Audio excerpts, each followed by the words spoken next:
Selamat berjumpa kembali dalam layanan audio Sahabat Seperjalanan. Hari ini adalah hari Kamis 22 Oktober 2020. Tema saat teduh dan renungan yang kita akan pelajari hari ini berjudul Seni Berelasi yang Rohani. Seni Berelasi yang Rohani. Firman Tuhan terambil di dalam Mazmur pasal yang pertama, ayat yang pertama. Demikian bunyi firman Tuhan. Berbahagialah orang yang tidak berjalan menurut nasihat orang fasik, yang tidak berdiri di jalan orang berdosa, yang tidak duduk dalam kumpulan pencemooh. Amsal 25 ayat ke-28 demikian bunyi firman Tuhan. Orang yang tak dapat mengendalikan dirinya adalah seperti kota yang roboh temboknya. Mari kita berdoa.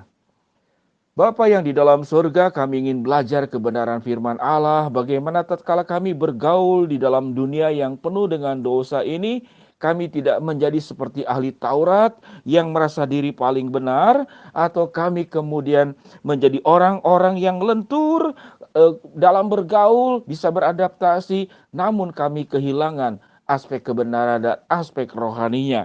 Sehingga kami mau belajar bagaimana berelasi itu memiliki seni, namun juga memiliki hal yang rohani. Di dalam nama Tuhan Yesus kami berdoa. Amin. Sahabat seperjalanan yang dikasihi Tuhan, di dalam berelasi, kalau kita boleh katakan banyak anak-anak Tuhan itu memiliki dua ekstrim. Ekstrim yang pertama adalah kalau kita jadi anak Tuhan berarti kita harus bergaul, mengikuti cara, mengikuti budaya, dan bisa diterima oleh dunia ini.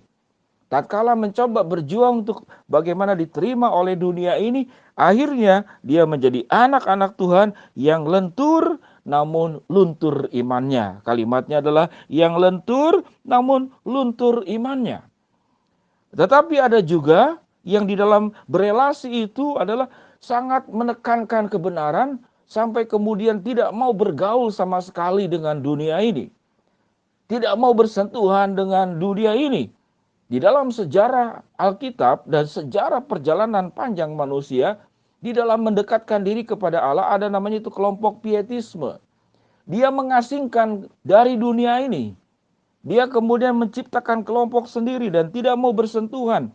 Bahkan tidak handphone, tidak lihat TV. Ya, kemudian dia hidup supaya dia tidak tercemar.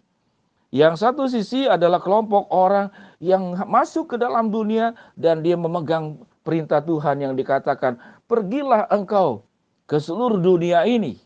Dan dia pergi. Dia menjadi seperti Yesus. Bergaul dengan siapapun. Namun Yesus memiliki sesuatu yang perlu kita pelajari bersama. Bagaimana ada di dalam dunia ini tidak menjadi tercemar, namun kemudian justru memberkati dan membawa kebenaran. Sehingga di dalam berelasi membutuhkan seni, namun juga membutuhkan hal yang rohani. Sahabat seperjalanan yang dikasihi Tuhan, itu di dalam aspek dunia. Di dalam aspek berumah tangga, berelasi dengan sahabat juga hal-hal yang sama. Kita diperhadapkan dari bangun tidur sampai kemudian kita tidur kembali, itu kita berhubungan dengan yang namanya itu relasi. Bagaimana relasi itu bisa benar? Yang pertama, berelasi yang benar itu kita harus punya relasi yang kuat dengan Tuhan sebelum kau berelasi dengan siapapun. Sehingga setiap relasi yang kau jalin bersama siapapun, dengan apapun, di dalam kondisi apapun juga, engkau telah diproteksi oleh Tuhan. Apa itu proteksi yang Tuhan berikan tatkala kita sudah berelasi dengan Tuhan? Karena kita mendengarkan perintah Tuhan. Ada banyak firman Tuhan yang boleh menolong kita. Salah satunya dalam Mazmur 1 ayat 1 yang sudah kita baca tadi. Dikatakan berbahagialah orang yang tidak berjalan menurut nasihat orang fasik. Boleh tidak kita bergaul dengan orang fasik? Boleh, tapi jangan mengikuti jalannya. Ajaklah orang fasik mengikuti jalan kebenaran. Jangan engkau berdiri di jalan orang berdosa. Boleh kita tidak bergaul dengan orang berdosa. Yesus bergaul dengan orang berdosa. Tapi jangan ikut-ikutan berdiri dengan apa? Berdiri di dalam keyakinannya, kepercayaannya, kebiasaannya, keberdosaannya. Engkau harus bawa orang berdosa dipengaruhi oleh hidupmu untuk kemudian menerima Kristus. Jangan kau duduk dalam kumpulan pencemooh. Boleh nggak bergaul dengan orang yang suka nyinyir, dengan pencemooh? boleh-boleh saja. Namun engkau tidak menjadi seperti mereka, dan bagaimana mereka berubah. Lalu dengan menerima Kristus, melalui kehidupanmu yang kau nyatakan sebagai orang percaya yang memberkati mereka. Sahabat seperjalanan yang dikasihi Tuhan, kalau kita boleh simpulkan, berelasi itu sesuatu yang tidak mudah. Maka selalu ada dua ekstrim. Ekstrim yang pertama itu sangat lentur, punya seni berelasi, namun kehilangan aspek kerohaniannya. Ada yang sangat menekankan aspek kerohaniannya sampai tidak ada seni berelasinya. Hitam putihnya itu begitu kental sampai kemudian dia tidak mau bersentuhan dengan dunia yang berdosa ini. Kita berbicara bukan hitam putih, tapi kita berbicara tentang benar dan salah. Kalau bicara hitam putih itu warna. Itu kadang-kadang berbicara tentang apa? Tentang kebiasaanku, keyakinanku, dan itu kebiasaanmu, keyakinanmu. Tapi kalau kebenaran itu bukan keyakinan pribadi.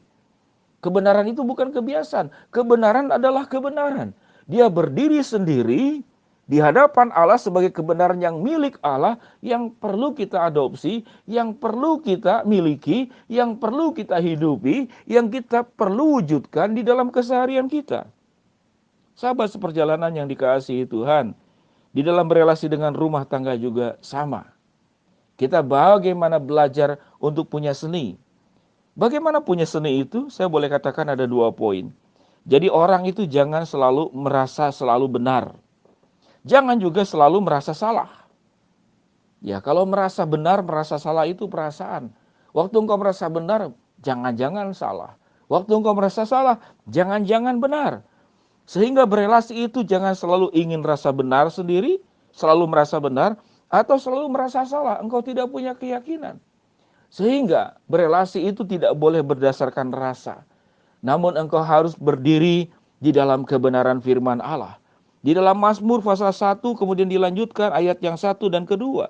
Tetapi yang kesukaannya ialah Taurat Tuhan, yang merenungkan Taurat itu siang dan malam. Ia seperti pohon yang ditanam di tepi aliran air, yang menghasilkan buah pada musimnya dan yang tidak pernah layu daunnya. Jadi artinya relasi itu harus dimulai dengan relasi di dalam Tuhan. Maka relasimu dengan semua hal yang ada di dalam dunia ini, itu akan benar. Orang yang berelasi dengan Tuhan, dia akan seperti Yesus. Yesus datang ke dalam dunia dalam kerendah hatian. Dia menemui siapapun, semua manusia berdosa. Diterimanya, namun Yesus tanpa kemudian tercemar oleh dosa. Yesus punya kelenturan di dalam bergaul, namun Yesus tidak luntur imannya, tidak luntur keyakinannya. Kita pun demikian. Di dalam berelasi itu perlu sebuah seni. Jangan merasa benar, jangan selalu juga merasa salah. Tapi engkau hidup tidak boleh berdasarkan rasa, tapi engkau harus hidup berdasarkan kebenaran firman Allah. Seni berelasi yang rohani. Jangan sampai Anda punya skill di dalam seni, di dalam relasi, kehilangan kerohanian. Anda jangan sampai sangat menjaga aspek yang rohani, namun Anda sampai menjadi orang yang tidak punya seni di dalam bergaul, menjadi orang yang kaku, yang tidak menyenangkan. Sahabat seperjalanan yang dikasihi Tuhan, biarlah kita boleh menjadi pribadi di dalam berelasi, memiliki seni berelasi, namun juga Anda menjaga aspek rohaninya. Mari kita berdoa. Bapa yang di dalam sorga, di dalam relasi kami dengan seluruh manusia di dalam dunia ini, kami menjadi orang-orang percaya yang harus bergaul, yang harus beradaptasi, yang harus memahami kebiasaan dan budaya, yang tahu menempatkan diri. Namun kami kemudian tidak sampai kemudian menjadi luntur iman kami. Kami tetap memegang iman kami. Kami tetap bergaul. Dan kerohanian kami tetap dipertahankan. Bahkan orang yang kami dekati menjadi berubah. Mendapatkan kasih Kristus, kemurahan Kristus, kehangatan Kristus. Dan lewat kehidupan kami di dalam relasi yang baik dan benar ini, boleh menolong orang tumbuh dengan baik. Bapa yang di dalam surga, hamba-Mu berdoa buat yang sedang sakit di rumah sakit maupun di rumah. Tuhan jamah, Tuhan sembuhkan. Bagi yang sedang menghadapi masalah, rintangan, problem kehidupan, kesulitan, Tuhan bukakan jalan. Bagi kami yang sedang berharap dan mendoakan sesuatu, Tuhan akan kabulkan sesuai dengan waktu dan rencana-Mu. Kami berdoa ya Tuhan untuk sahabat seperjalanan yang sedang ada di rumah sakit Immanuel, ibunya akan masuk ke ICU. Biarlah ya Tuhan, Engkau akan jamah, Engkau sembuhkan, cukupkan biaya yang dibutuhkan. Tuhan juga yang akan tolong sembuhkan ibu yang kami kasihi ini. Di dalam nama Tuhan Yesus kami berdoa. Amin. Sahabat perjalanan yang dikasihi Tuhan, selamat beraktivitas, tetap sehat. Biarlah Anda punya seni berelasi, namun Anda tetap menjadi orang-orang yang kehidupan kerohaniannya terjaga. Shalom, Tuhan berkati. Amin.